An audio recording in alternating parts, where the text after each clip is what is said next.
આપણે ત્યાં કહેવત છે, સારા કામમાં 100 વિઘ્ન.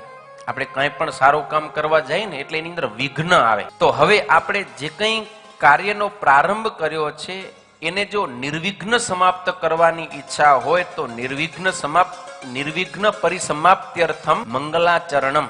કોઈ પણ કાર્યને આપણે નિર્વિઘ્નપણે જો પૂર્ણ કરવું હોય તો એના માટે મંગલાચરણ કરવું બહુ જરૂરી છે.